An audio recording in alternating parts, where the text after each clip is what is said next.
will have seen this one, so I think I will skip this. You will have seen this before. The best job for every personality type, so I don't need to go through this one. This is not my focus today. But this is where I want to quickly dwell on. Communication is key in virtually every area of life. And personality types are very, very influential in the way we communicate. And thank you, Lara, for that question. And that brings me to the issue of how our communication styles are influenced by our personality types. How our communication styles differ a lot. And it seems as if we are trying to get the attention of our husband to do this or respond to this, but it's not taking it serious like we are saying or communicating, because that's not his communication style. It's not receiving the way you are communicating it or giving it. And there's a principle in communication, psychology of communication. Communication only becomes communication when the intent and content of a message that is being communicated by the giver has become the same by the intent and content of the message received by the receiver. The intent, the motive behind the communication, and the content of the communication, when both for giver and receiver, they are at par. So until the receiver shares the same intent with you, the intent for communicating, and the contents with you, the communication is not yet communication. So your goal should not be to just communicate. Your goal should be to ensure that the intent, the motive you have in communicating with that subordinate or that team member or that child is received by him, is understood by him or her. Then the content is related to or accepted or embraced by the receiver. When we're able to do that, then we are communicating. And ladies and gentlemen, gaps in communication has cost a lot of organizations a lot of money. A lot of money. Gaps in communication in relationship between a husband and wife has cost a lot of marriages. Between parents and child has cost a lot of lives. And communication is deeper than just speaking. Communication is also listening, but communication is also understanding. And that brings to the forefront the importance of knowing how your personality type influences the way you are communicating. Because if the person is not understanding your intent and content, then you are just babbling. It's just a waste of energy. I don't know if this is visible to you guys enough, but it may seem as if it's not bold enough. Let me see. Okay.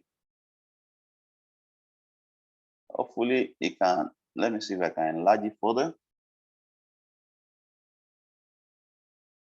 Okay, don't worry. You are going to receive the slide like I promised last session.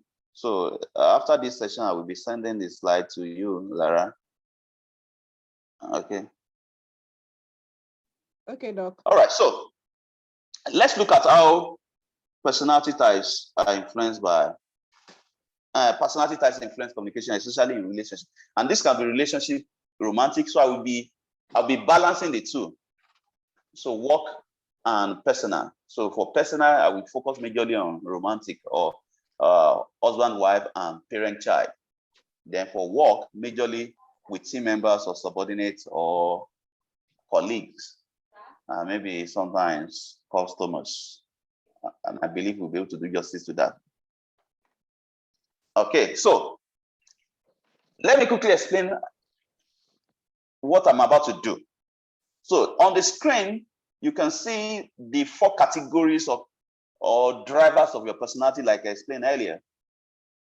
Oh, please give me 1 minute. My laptop charger is not here, and I didn't realize the battery is low. Just give me 30 seconds. Let me get the charger, please. Okay.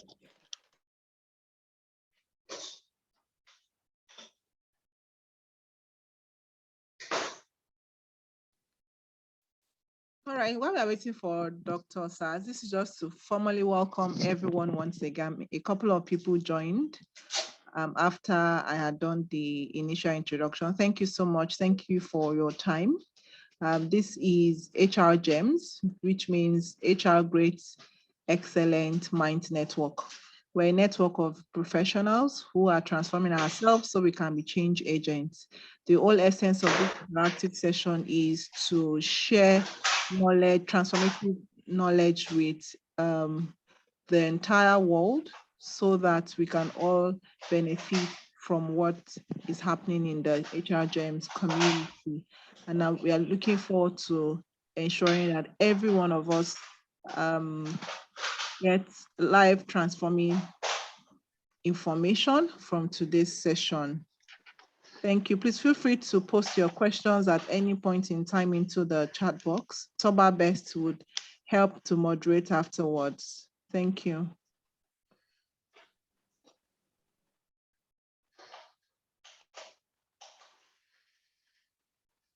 Additionally, as well, we'd like to have your feedback. We have the feedback link posted in the chat box as well. Please feel free to click on it. Thank you. Part of what you would also get is if all right, thank you for that. My apology, please. Okay, go on, sir. All right, so don't worry if you can't read, if it's not legible enough. You have the slide. So I was explaining that there are 4 drivers or components of personality that constitutes that characteristic pattern of how you think, feel, and behave in specific situation that makes you unique, which we call personality. And we mentioned the environmental interaction, which is about extrovert or introvert, and the mental energy, which is about being a sensor or intuitive. We have the decision making, which is about being a thinker or a feeler, more of a thinker or a feeler. Then we have the last one, which is about your tactical approach, which is essentially being more of a judger or more of a perceiver. Now, the letters you have represent each of the letters represents each of these 4 categories. So if you are ENTP, or you are INTJ, or you are whatever, okay? So you represent each of these categories. Sorry.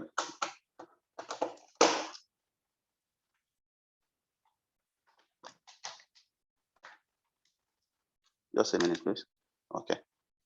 All right. So if yours is E in the 4 letters that represent your personality type, that means extrovert. Listen to how that personality type influences your communication. So you develop your thoughts through interaction with others. A lot of times your thoughts that you formed in your head are through interaction with others and thinking out loud. And once you are involved and engaged with people, with others, oftentimes you may want to talk a lot, and you may want to talk quite rapidly, and you may want to continually build on what others are saying out of excitement. And in fact, you may tend to interrupt them a lot. So you will find all this manifesting the way you communicate. And if you are not self-aware, you just discover that maybe your team members or your children are saying that mommy doesn't listen. We are not self-aware, so that you consciously develop emotional regulation that holds you back from interrupting people when they're talking, so that you listen. An introvert, it's easier for an introvert to practice listening. It doesn't mean they are better at active listening, but it's easier for them to practice it when they start learning active listening than an extrovert. However, an extrovert that is highly self-aware and realizes the importance of active listening and what this interrupting, not regulating his emotion or emotion is doing to his communication and does his leadership or parenting. If he starts developing his active listening skills or working on this, he can take the active listening skill to any level, regardless of being an extrovert. But for introverts, they prefer written communication. It gives them space to think through the ideas. So whether personally they like to write or on their phone or in a notebook, and if the person is a leader or is a boss, they actually process their thought better when it's written, because it gives them space to think through their ideas. With verbal communications, they need time to reflect. So if you're communicating with somebody that has a personality type with high, the introvert, and you are speaking too fast, you don't lose them easily. So because you're an extrovert, you want to sell to an introvert. Because you're an extrovert, you want to engage your spouse or engage your child that is an introvert. You got to master how to slow down your talking. And it's not easy, quite all right, because of who you are. But when you learn to build your empathy, that's why empathy is key to communication. When you learn to build your empathy, and there are exercises you can practice daily, regularly to build your empathy. Empathy is, like I explained earlier, is that discipline of not being stuck with your own perspective and feeling in a situation. Yes, you have your perspective on that situation. Yes, you have your feeling when your daughter, who is maybe perhaps 10 years old, says, "Mommy, I have a crush in school." Or let's even go deeper. "Mommy, I think I'm in love." I know the African mommy in you or the African father in you may want to exclaim. And that's one of the things we train or teach about in coaching. If you cannot regulate your emotion, that's why our first 2 days is all about emotional intelligence. If you cannot regulate your emotion, you cannot be a coach. You have no business being a coach. You cannot develop that skill of emotional intelligence in regulating your emotion. Somebody says, yes, because you're a religious person, perhaps you're a coach and you're a pastor, and says, and he's a married man or a married woman, and says, because he made me angry, I decided to go and sleep with his friend or our friend. You did what? You have shut down, you have activated or alerted the amygdala of that person, the area in the emotional brain that pumps out fear. You have alerted or activated that area. And it's going to be difficult because they become defensive or they may even shut down. Even though internally you are exclaiming, you are shouting, but externally you must not manifest it. Because you will appear and come across to them as a judge. You are judging. Then you cannot be a judge and a coach at the same time. So introverts, with verbal communication, they need time to reflect and will be quiet unless you give them clear opening to speak. So when you are communicating as a leader to an introvert in your team, you got to know how to elicit feedback from him or her. You got to master how to elicit feedback from him. Don't just believe that you are communicating and he's understanding because he's quiet, he's listening. No, you got to learn to elicit feedback from him or her. Then they will tire out if your discussion is getting extended. So you are discussing or communicating with an introvert, you must make it simple and straightforward. Simple and straightforward. So let's move to the second component or category. We're going to see practicality of this, how to apply it now, after I've explained it.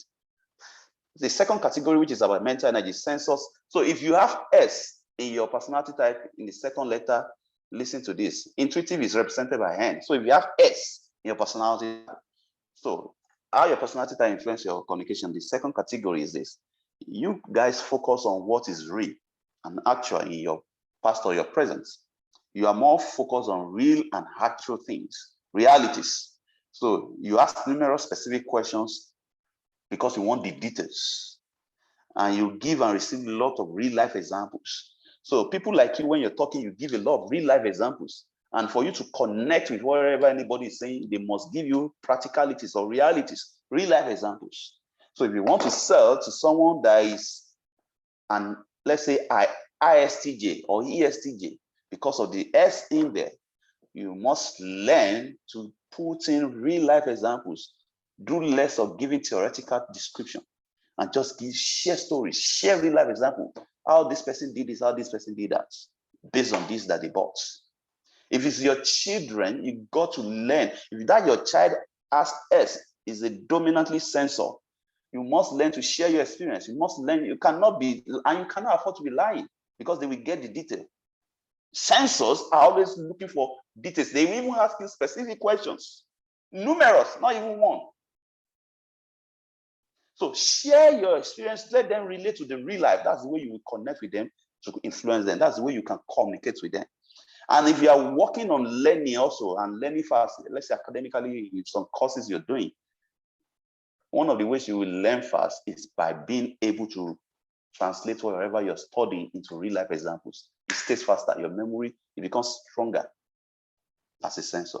But if you are more of an intrinsic, that is the hand, a capital N in your personality type, you are more likely to move every communication to the bigger context. And you are trying to see the big picture. So while sensors are looking for the details, you are looking for the big outcome. What's the cocoa of all these things that we're talking about? Where is it ending? All right. And you are more likely to start offering, once you realize the outcome, the big goal, the big picture, you are more likely to start offering out of the box creative ideas that may lack practicality. So if you are talking to a sensor as a team member to team member, you want to jump to the big goal, the big outcome, the big picture already. And once they can give you the big picture, you are already giving creative ideas, quite all right, they are out of the box. But sometimes you don't have how to practically solve it or execute it. And sometimes if the two of you cannot agree to look detail into the practicality, it ends up becoming one of those white elephants project, tall dreams with no execution. So for intuitive, the people with capital N in their personality type, realize that based on who you have been programmed to be growing up, your environment, education, experience, and exposure, that program your characteristic pattern of how you think, feel, and behave in specific situations that make you unique. You are more prone to just focus on the big picture and coming up with creative ideas that may be out of the box, but lack practicality. So while you're celebrating your creativity and respecting or valuing yourself that you are an out of the box thinker, learn to collaborate, learn not to relegate the sensors that are looking out for the details, because they are more practical oriented. So see them as the complement to your gaps. But the problem with a lot of intuitives is that because of these creative ideas that are flowing in their brain, because of their out of the box thinking, they think they are superior and they get carried away by this, not realizing that idea is useless when there's no execution, when there's no practicality, when there are no steps towards achieving it. All right, quickly, the third category, because of time now, I will move faster. The third category, which is the decision-making style of each personality and how it influences the way we communicate. So those that are more of thinkers, those that have capital T in their personality type, they desire clarity and logical structure a lot in their communication. What do we mean? So when too much time is given to them, if you give them too much time, if you give them adequate time to communicate, they will build their case logically. They may build it from the time of Garden of Eden when God created Adam. And now Adam woke up to discover there's Eve beside him. They will build it and it will make logical sense. But if you know you are pressed for time, that's not the quickly specify to such a person if he's a thinker. But if you are also a thinker and you are communicating, you have to be conscious of the kind of people or your audience. If it's at the time that people are already pressed for time or people are tired, energy is low, your personality wiring can make you get carried away in your head by building case logically and describing the logical structure or in order because you want people to gain clarity, because that's how you gain clarity. Some people are not wired to gain clarity by logical structure. Now your personality type, everybody is not the same with you. So what do? Ask yourself, what are the relevant issues in what I'm building to the main goal of this communication? And just stick to it. Then if they ask question, you can now go detail in question. Because the person that asks question most likely means it relates to your personality type and wants clarity or detailed logical structure. But when I'm talking to general audience, in order to carry everybody along, in order to carry all your team members along, just go be conscious of your personality gaps or your personality shortcomings and go straight, remove the relevant issue and go straight to relevant issue. Build your logical structure based on the relevant issue. And when people are getting emotional, another thing you must note and be sensitive to and be conscious of if you are a T in your personality type. When others are getting emotional, the personality type of thinkers, they tend to tune out and stop participating because they're thinkers. They are not feelers. They tune out and stop participating. That's the time you notice that they are not talking again, or they just talk in monosyllables. And you can gradually start subtly sending signals to people that you don't care, or you can start creating gap in the teamwork or even your relations with your kids or with your spouse. So what do you do in such a situation? That's where you need to build your empathy. Even though based on perspective, like I said, that is so mean. Even though based on how you are wiring your programming and your perspective, they are getting too emotional. They want to lay off stuff for them, and people are getting too emotional. Even though based on your perspective, your programming, you cannot connect with them. But the world is not just about you alone. And as a leader, you must realize that the world does not begin and end with you. As a matter of fact, your local government must not be your world. The world should be your local government. Some people are wired to be emotional. And there's a purpose for that in the world. If everybody is logical like you, if everybody is a thinker like you, even the world will be boring for you. So you feel like tuning out immediately. That would be your natural predisposition. But you can practice what we call emotional pause if you have done emotional intelligence training. Practice emotional pause and practice your emotional selection, how to choose your emotion, even though you don't like. That's why I always say to people, you may not like something, but you can connect with it. It's all about what we call emotional agility. Being able to choose your emotion even in the midst of what you don't like. Okay, what about the feelers? Still in the third category, how they make decisions that influence their communication. So the people that have capital F in their personality type, they want things they discuss to be connected to their values. They are feelers because their values will drive their thoughts pattern and their emotions. So whatever they're discussing, if it's not connected to their values, they struggle. And when the communication is cold, when it's cold and it's detached from their emotions or it's detached from their values, they tune out. They also react poorly when others don't consider the full impact of their communication or their decisions is having on them or others. It may not be on them. It may be on others, on the other workers. But as long as they sense that your communication is detached or is not having a consideration for how it will impact others, their feelings, their state of mind, they start detaching unconsciously. Now, that may seem as if they are immune, but the truth is that they are actually indirectly, by detaching, helping such a communicator to go ahead and have such an impact on others that is going to affect their feelings or not having a consideration for their feelings. So when you are naturally predisposed to tuning out, that's when to practice emotional pausing and ask yourself a question. This is about others, and it's just the way it's programmed to communicate. You may not even realize it. So let me pause. I don't want to detach now. Let me engage in with a question, or let me create a scenario and see if it will be seeing light in what I'm thinking about. Lastly, for these people, any concern, when they have concerns based on their values or how something will have impact on the emotions of people and is dismissed as irrational, or they just minimize it and say that you are getting emotional, that destabilizes them and makes them chin up or detach. Now, that brings the role of emotional regulation also.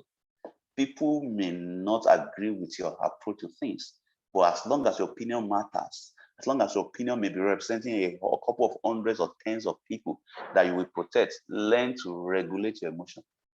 Learn to practice emotional pausing so that you can choose your emotion and you can still be involved in that discussion, in that communication. And this may just be on a romantic level, on a personal level with your children. You say something that is really touching or painful or really deeply touching you, and your son just dismisses it. Mommy, you are just being emotional. Just calm yourself down. That's not the time to react emotionally, or else you will not allow that child to be free with you in communicating. The same thing with spouses.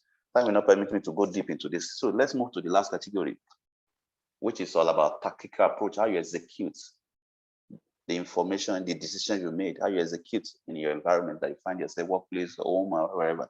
So we are a mix of judges and perceiver, but you are more of one. Those that have J in their personality type, they are more of judges. Okay, so in the way this personality type influences your communication, you want all communication to be straight to the point. People like you, judge as J, you want all communication to be straight to the point, goal-oriented and structured. You make quick decisions without necessarily considering or waiting for all the information. You are quite spontaneous. You prefer short deliberations and you want rapid resolutions. But the problem is that not everybody is like you. If you're a team lead, if care is not taken, you will shut down and kill the confidence of some of your team members that are perceivers. You will see what perceivers are all about in their own communication style. Because you are wired, you are programmed to want straight to the point answers. That is goal-oriented and structured. You want short deliberation, you want rapid resolution. Be aware that this is you. Yes, this is what you like. But as long as you are dealing with people, you've got to be empathic. And the problem is this: you may be doing it and going scot-free in the workplace. But because you have been repeatedly doing this, you will start doing it with your spouse. You will start doing the same thing with your children. And your workers, your mates, your colleagues, your team members may tolerate you, but your spouse may not tolerate you, and conflict will arise. Your children will start disconnecting from you. It's all about emotional intelligence. Your emotional intelligence can cover for your shortcomings. You may not be able to change your personality. Some can change their personality, but you may not be able to change it. But you can build your emotional intelligence, but you can, because it's a skill that you can keep learning and practicing and building, such that your shortcomings are no longer obvious. And all of us get flaws. All of us get shortcomings. Emotional intelligence will help you to cover for your shortcomings. For the perceivers, they like to ride on the conversational wave. So what do I mean by that? They may go off on some tangent of discussion. They may go off from the lane, or they don't go straight to the point. They provide extra information to assist others. They improvise a lot. They leave topics open. They are not the type that head bent or short deliberations or rapid resolution or straight to the point structure, one way of getting an answer. They are open to other ways of getting an answer. In fact, they can provide extra information to assist others in thinking other options. They are happy to discuss an issue until every piece of information has been considered. Now, if you have somebody like this in your team, and you are a judge as a leader, you have to be conscious of the fact that it's a tool, it's an asset. Even though you don't like, you are not wired to like that stuff. And if you don't want to make him become unresourceful because you are pushing him to unresourceful state of mind, you want him to become a weak link in your team, you got to affirm their own role, their own contribution. And on this note, all what I've described so far, we appreciate it better now when it comes to romantic. So let me just quickly touch on romantic matches. Some believe in matchmaking, some don't believe in matchmaking, but let me quickly say this on this background. I will say two things here. One of the things I've observed with a lot of relationship issues, I work with a lot of couples. I think I've even lost count as I go through my files. And especially if it's behavioral dysfunctions, that once they call and I was able to track it to a behavioral dysfunction, I'm open to taking up such a case. But if it's not traceable to behavioral dysfunction, I refer them to relationship coach. I'm not a relationship coach. All right. And one of the things I've observed is this clash in personalities. So the clash in personalities is causing a clash in their communication styles, causing a clash in their love language style, causing a clash in their decision-making styles, in their spending styles, in several things, including sexual intimacy. While someone is open to options, flexible, the other one is not open, and a lot of conflicts. And that brings me to the first thing I want to say when it comes to romantic relationship. I always say this, a lot of studies have gone into this globally. Romantic relationship is less about compatibility and more about understanding. I'll repeat this. Romantic relationship is more about understanding and less about compatibility. So the background I'm creating, even though you will see some personality type are compatible with some personality type, it doesn't mean conflict will not ensue. If they lack the ability to understand one another, to seek to understand one another before they seek to be understood. If they are too locked up in their own head of their own perspective and feelings, so that they're always seeking the other person to understand them first, instead of first seeking to understand the person. Because when you first seek to understand the perspective and the feelings of that person, it will guide your decision, your communication, your attitude and approach to that person. And that energy we elicit, it's called entrainment, it elicits similar. It may not be immediately, but over time, we elicit similar from that person to seek to understand you also. It's a principle. So take this that you're seeing on your screen now, which I just take personality types and romantic matches. Take this as researches that have been done on personality and which personality types are compatible. But don't see it as ultimate. It's just for a learning point, which is the second point I'm about to bring forth now. Understanding between spouses is more important than the compatibility. But what this just means is that these personality types are the ones that can easily flow into one another. But it doesn't mean conflict will not arise because they are coming from different backgrounds, different religious views, different financial opinions, different sexual opinions, different parenting values. So conflict will always arise. I always jokingly say that when the Bible says, where 2 or 3 are gathered in my name, I'm there. That is Jesus talking. The same thing, where 2 or 3 people are gathered in the name of love, conflict will be there. You see love, you see conflict. They are twin brothers, love and conflict, and the pains of love. So understanding is superior to compatibility, but it's easier when you realize that these two personality types can easily flow one another. There are some personality types it will take a lot of effort for them to flow. It will take a much deeper understanding for them to flow. So I hope I established that very well. And this is explainable. So the people that are ISTJ personality, they flow more with a spouse that is an ENTP or ENFP. And I will explain it. Let's look back. Let's look back. So we've done this in the last session. This is just a summary of each personality type. This is what you're seeing on your screen now.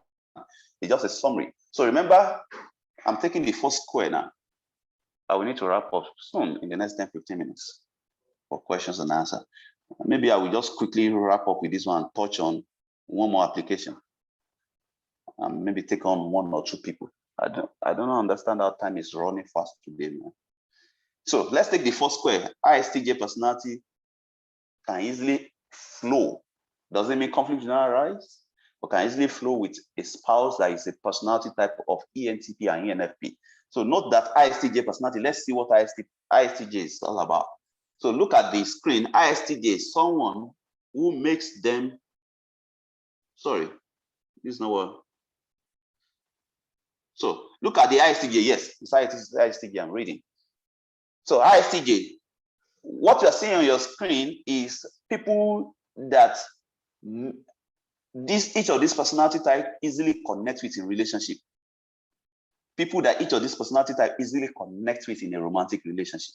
So for ISTJ, people that they easily connect with and flow with in a relationship, the personality type is someone who makes them read beyond the words and makes them see beyond the facts and the rules. Someone who adds paint to their canvas. That's just the summary for ISTJ. Now, remember we said that the personality that they easily flow with is ENTP and ENFP. So let's go and check who are the ENTP and ENFP and if they relate to what we have just read out. The ENTP and ENFP. Okay, so this is the summary of the ENTP and ENFP here. So let's look at ENTP and ENFP. ENTP is the third column to the right, extreme right, ENTP. So the ENTP people are inventive. Remember when we said the ISTJ people easily connect in relation to the people that add paint to their canvas. They are inventive, they are enthusiastic, they are strategic, they are enterprising, they are inquisitive, they are versatile, they enjoy new ideas and challenges and value inspiration. Also, you said you can't hear me anymore. I think it's your internet, or others are hearing me. Yes, we can hear you, Doc. So, Sayi, please check your internet. Maybe you switch from Wi-Fi to data, mobile data, or mobile data back to Wi-Fi. Then for ENFP also, that ISTJ flows well with. So ENFP also enthusiastic, creative, spontaneous, optimistic, supportive, playful, value inspiration, enjoy starting new projects and see potential in others. Can you see why, back to this, can you see why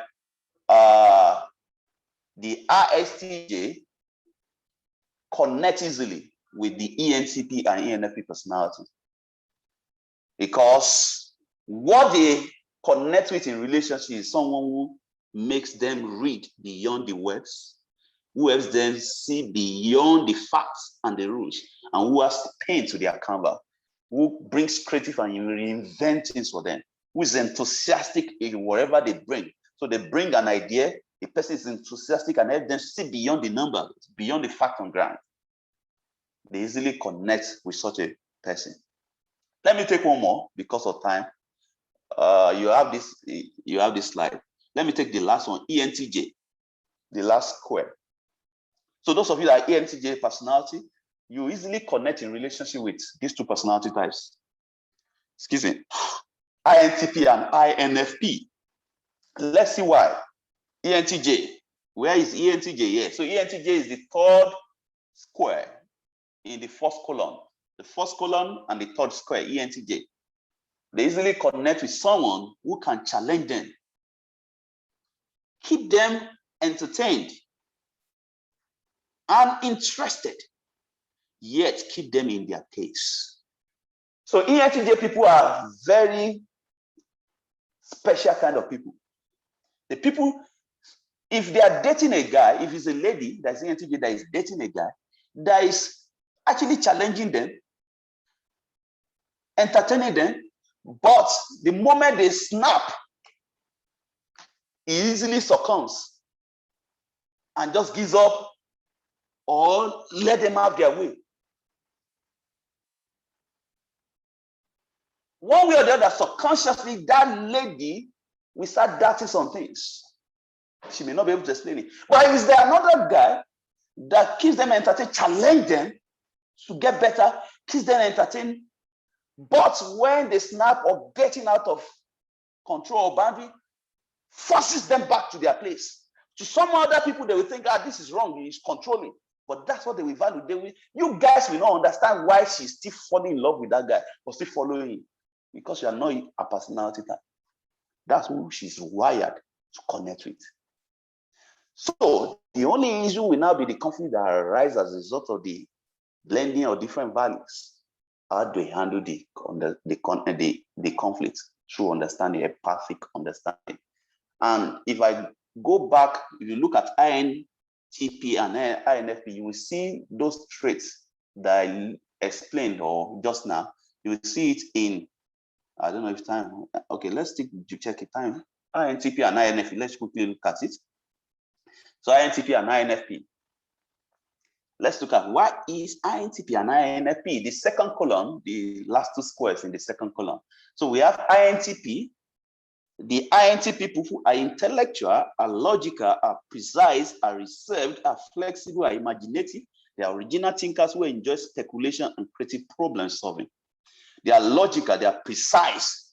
Even though they challenge you, even though they are entertaining, even though they help you to see the gaps in what you are doing and help you to see how you get better, but they are precise and logical. If you are getting too emotional or you are getting out of it, they chisel you back to shape.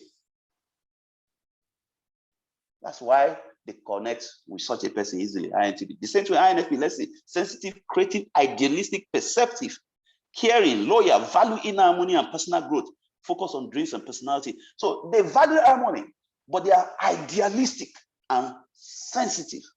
They can easily, they care about you, they are perceptive, they are conscious of your own feeling, but they are idealistic. If you are going out of the ideas, they stand their ground. And that's why they connect. Now, that will not permit us. I just open your eyes to see this so that you realize that if you are not yet married,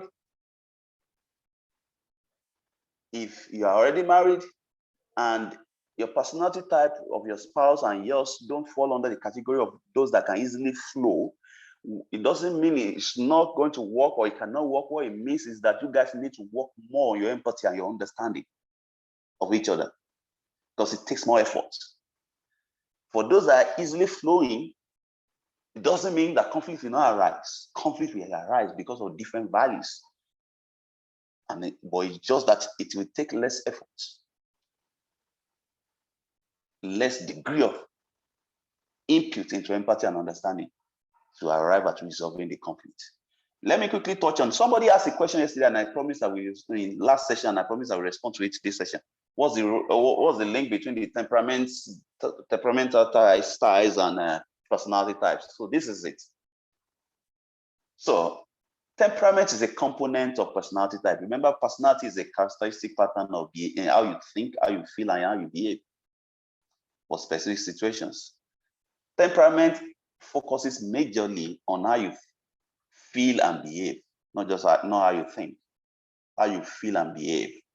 Now, there is a level of relationship between the personality type MBTI and temperament types. So, for example, the ISTJ people, if you are an ISTJ, most likely you are a pure melancholy. Your temperament is pure melancholy. We are not dealing with temperament now, so permit me not to start explaining what melancholy is all about. And time will not permit that. But you see the explanation a bit there. If you are an ISFJ, you are most likely what we call a phlegmel or a male phleg, a combination of phlegmatic and melancholy. If you are an ESFJ, you're most likely a sun-male or a male sun, and that is a combination of sanguine and melancholy. You have these slides, you can use it to understand yourself more. Then another question that someone asked is about DISC and I think I tried to answer it, but I said because of time, I will go deeper in this session. Because of time, let me see if I can quickly touch it on, because I want to engage like 1 or 2 persons before we wrap up. So DISC, I was trying to use software and hardware. So DISC measures more of behavioral expression, the external. Even though it still touches the software, but he has a upper hand in the behavioral expression. That's why it's used more for groups or in corporate setting. But for self-awareness, personal development, self-awareness, this is not dealing with maybe corporate setting, how you lead and co. For self-awareness to see your blind spot, MBTI is more adept for that. MBTI is more adept for that. It shows to you easily your strengths and shortcomings and what you can do and how you can work on it. However, the shortcoming of MBTI is the fact that it's not easy to remember. Oftentimes you find people that have taken this test, just took this test 3 months ago, 6 months ago. You ask them what personality type are they? They say, oh, I am EN something, I'm EN something. They struggle to remember it. But DISC, maybe perhaps because of the name is easy to remember, and because of the simplicity of only four major styles. Dominance, please complete the feedback. Okay. The dominance, the steady, the conscientious. Now, it's easy for people to remember, but both of them are useful, and they are the two globally acclaimed personality review or assessors that are being used globally. But I recommend, when it comes to self-awareness, you identify your shortcomings, your strengths, that you need to work on your gaps, your blind spot. On a self-development level, self-awareness level is MBTI. But when it comes to corporate setting, leadership style, talent audit, and the likes, I use more of DISC, but with support from MBTI. For example, if you are doing BGI recruiting, that is BGI driven job interview, behavioral job interview, I still use MBTI to understand their personality and give a recommendation of how this person will fit into this particular role, what will easily stress the person, or what can go wrong with this kind of person. But when the person has entered inside in such a particular position in relating with your others or handling their roles or in leadership position, I now combine with DISC. I think I answered that. So on that note, because of time, time will not permit me to go further, please. On that note, this thing I'm about to do now, whoosh, 10 minutes to 8. Wow. Can I quickly do this, Lara? Time is flying. Okay. All right. I think we have 10 minutes more. Yes, please. Or let's allow question and answer. Maybe the question will precipitate this exercise I'm about to do. Okay. Thank you, Doc. All right.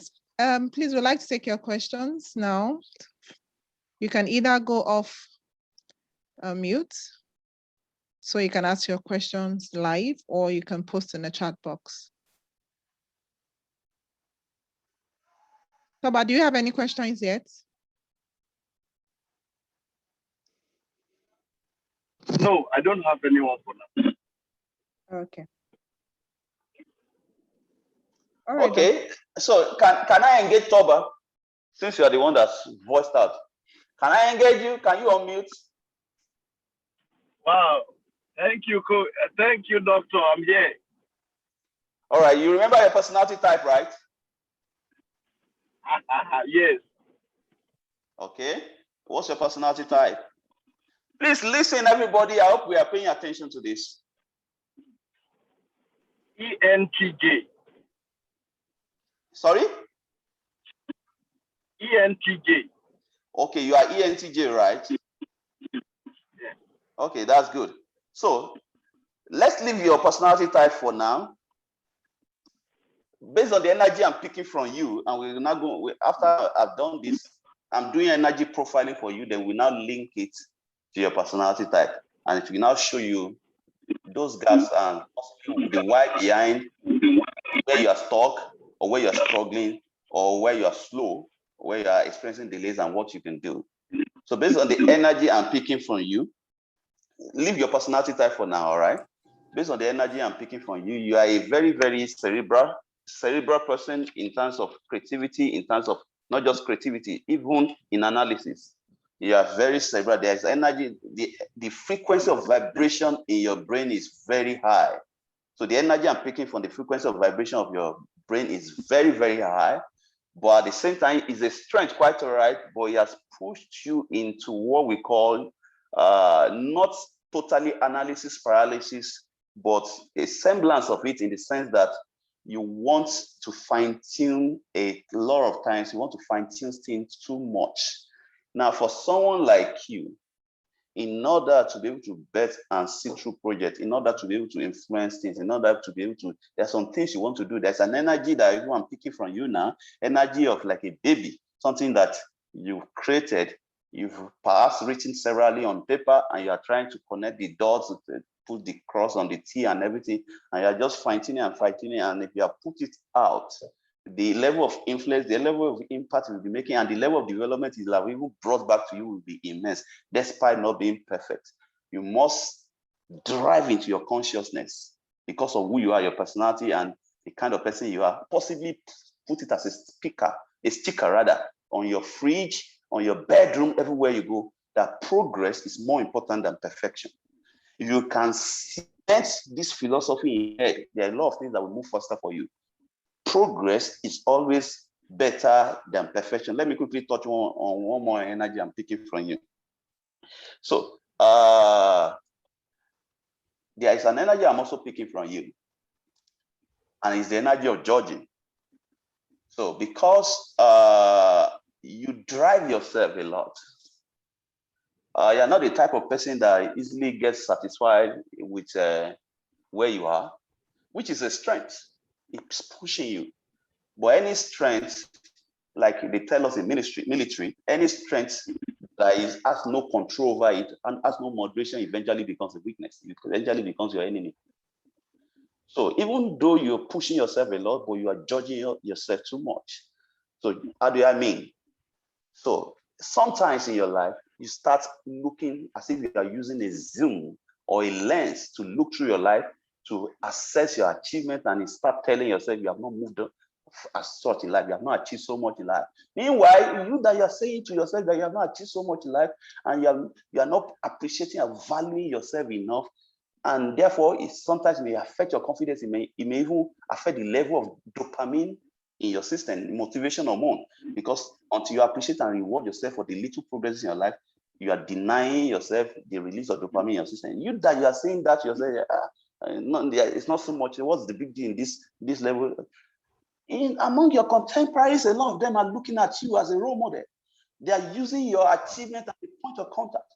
So by programming, by wiring, by your personality style, you may be predisposed to just undervaluing your progress or your achievement because you're pushing yourself. But you need to learn to practice emotional pause and tell yourself, okay, that's the programming I pick up from where I'm coming from, my nature, genetic inheritance, and my programming from environment, education, experience, and exposure. Okay, pause, stop back. Even though I'm not where I'm supposed to be, I'm not where I used to be. So those two philosophies, let it help you anchor a new belief on you. Progress is better than perfection. Even though I'm not where I'm supposed to be or I desire to be, I'm not where I used to be. I believe we will help you a lot. If you look into your personality, I can't remember the personality that you mentioned again. You will see these shortcomings that relate to the energy you are emitting. And people can pick energy if you have to train to pick energy, and you can tell where people are stopped or even read their mind. So, Toba, let me hear from you. Wow. This is great. Doctor, thank you so much. Coach Lara did not tell me that she didn't tell us that she's bringing a prophet to the house also. Also, thank you. I was, in fact, since morning, since I woke up, I wanted to send message to Coach Lara because there are some things I want to explain to her. There are some things I'm bothered about, and these are just exactly what you have highlighted. And thank you so much. And I'm sure Coach Lara is listening to all these things, and she will help me. She's always there for me. Thank you, Awesome. Doctor. I'm Yes. grateful. You're welcome. As Doctor was sharing, Doctor, read your chat. I was sending you private chats to also allude to what you were saying. Oh, okay. Yes. All right. On that note, let's wrap it up. Thank you. God bless you, everyone. It's an awesome time. We can't go deeper than this because of time. Yeah. God bless. Wow. Thank you so much. On that note, I'll hand over to Toba to give the vote of thanks, and let's bring this to a close. Toba, over to you. Wow. Thank you, Coach Lara, and thank you everyone for joining us. We are grateful. God bless you. And thank you so much, Doctor, for your time. Last week, it was profound. This week again, I don't even know what to do. It's just to go and sleep. Thank God that this thing is recorded. It's recorded, and I will be listening to it again and again. And thank you that you're able saying it in front of my coach, my mentor, to also direct me and put me right. Thank you so much. I'm grateful, and thank you everyone for joining us. Please, it is very important that we fill the feedback form. We need your feedback. We need your details to send you the slide and also the link to the video. We will also so like you to please join. Search for Doctor on on IG, on YouTube, on at all social media. dr_OSAZ. dr_OSAZ. Okay. Yeah, put that as in the chat box.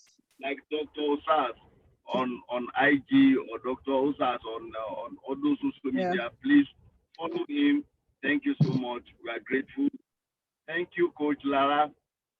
Over to you. Thank you. Thank you so much. On that note, please, if you can go off mute and just say thank you to Dr. Osaz. Let him hear our voices. Thank you very much. Thank you, Our Dr. energy Osaz. We level appreciate is your high. time, Dr. your Osaz. insight. Well done. Thank you so Thank you, much. Dr. We're Osaz. grateful. Thank you so much. Love you all. We are grateful. Thank you, Dr. Osaz. Thank you. God bless you. Thank you, everyone. Thank you so much. Thank you.